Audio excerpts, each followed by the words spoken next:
Hey, I'm Karen, and I'm a mom to two amazingly neurospicy autistic kiddos. If you're an autism parent like me, you know I don't have time to make a podcast intro. I also lack the tech skills. So let's just get into it. This is the NeurOrdinary podcast.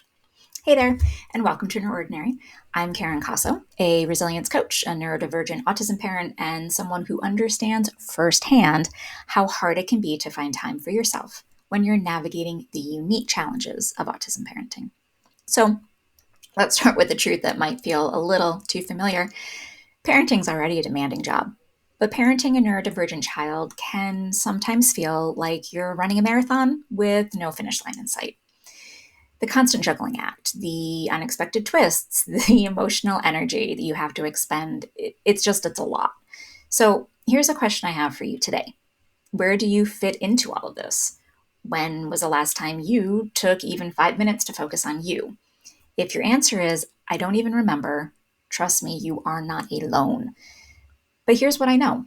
Self care doesn't have to mean hours of free time or elaborate routines. It doesn't have to be another thing on your to do list. Self care can happen in those really small moments that you decide to carve out for yourself. Moments that help you reset and recharge so you can keep showing up for yourself and your family the way you want to. In today's episode of NeurOrdinary, we're talking about self-care strategies that you can do in 5 minutes. I'll share practical, doable ideas that you can fit into even the busiest of days.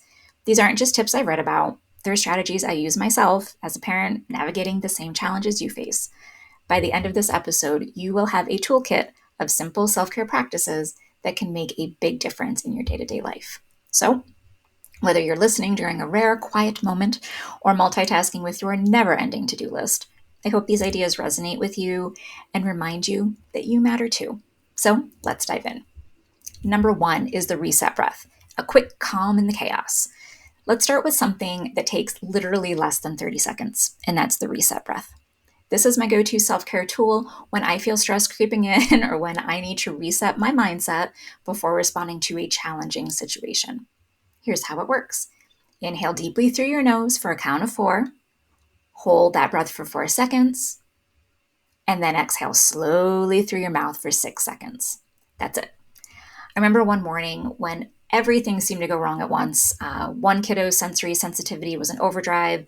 I was running late for an appointment, and my stress levels were just through the roof. I felt that familiar rush of overwhelm and rage coming on, and instead of reacting, I stopped. I took a few reset breaths, and in that moment of calm, it helped me to recenter and handle the situation with a little more patience so we could all get where we needed to be, and we avoided a serious kiddo or mom meltdown. So try the reset breath the next time you're feeling overwhelmed. It's a small thing that can make a big difference. Tip number 2, micro meditations. Mindfulness in minutes, because meditation does not have to be a 20-minute production with candles and absolute silence. Good luck to you if that's your goal, but as an autism parent, those conditions sound absolutely laughable to me. But here's the good news. Micro meditations are just as powerful. I found that even a single minute of mindfulness can bring a sense of calm to a hectic day. Sometimes I'll sit at the kitchen table while the kids are occupied and just focus on the sounds around me. The hum of the fridge, if I can hear birds chirping outside. Dogs barking is more like it, but even the sound of my child building with Legos or bouncing on our indoor mini trampoline. Whatever it is, I just let myself be fully present without judgment or distraction for just 1 minute. If you're new to mindfulness, I have a series of short guided meditations on my YouTube channel that are perfect for busy parents. They're designed to help you recharge quickly and fit seamlessly into your day. I'll put the link in today's show notes so you can check those out. Tip number 3, the one song dance party. Stress has a way of building up in your body, and one of the quickest ways to release that is through movement. Enter the one song dance party. When I'm feeling particularly frazzled, I'll grab my phone or talk to the Alexa. I don't want to say it and turn it on while I'm recording. And then I play a favorite song and just dance around the living room for, 3 minutes, 5 minutes, however long the song lasts. The beauty of this strategy is that it's as fun as it is effective. And if your kids decide to join in, it can turn into a spontaneous moment of connection. My go-to dance song would be Kiwi by Harry Styles or Welcome to the Jungle by Guns N' Roses. Depends on the vibe and the kids' attitudes that day. Now, I'm not a great dancer. It's not the point. The point is to let go, literally shake out the stress, and reset your energy. If your kids join in, maybe it'll help all of you. And a special note for those of us with PDA kiddos or those with sound sensitivities, this might be something that does not work for you and your family. My one kiddo has a very hard time when someone else chooses the music and they can't control the sounds in their environment. If that is the case for you, try headphones or earbuds or move the dance party somewhere where it won't upset or bother them. It might take a bit of trial and error, but in my experience, it's totally worth it. Idea number 4, gratitude on the go-go. Gratitude is one of the most powerful tools for shifting your mindset. And the best part is, it doesn't take long. I like to do what I call gratitude on the go. When I'm driving, waiting in line, folding laundry, sometimes waiting for a meltdown to end, I'll take a minute to think of 3 things I'm grateful for in that moment. It might be as simple as my morning coffee, a text from a friend, or the fact that my kiddo tried a new food. This practice helps me focus on what's going right instead of what feels overwhelming. It is a very small act, but it reminds me to see the good in my day. And the great thing about gratitude is the more you focus on it, the more things you find to be grateful for.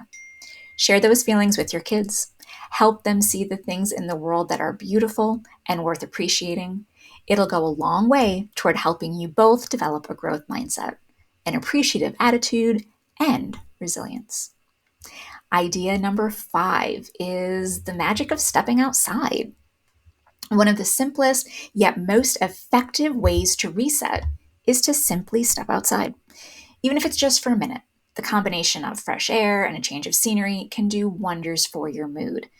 On particularly challenging days, I'll step out onto my porch, close my eyes, and take 3 deep breaths. It doesn't fix everything, but it does help me feel more grounded and ready to face whatever comes next. If you have a yard, a porch, or even a nearby park, make stepping outside part of your toolkit.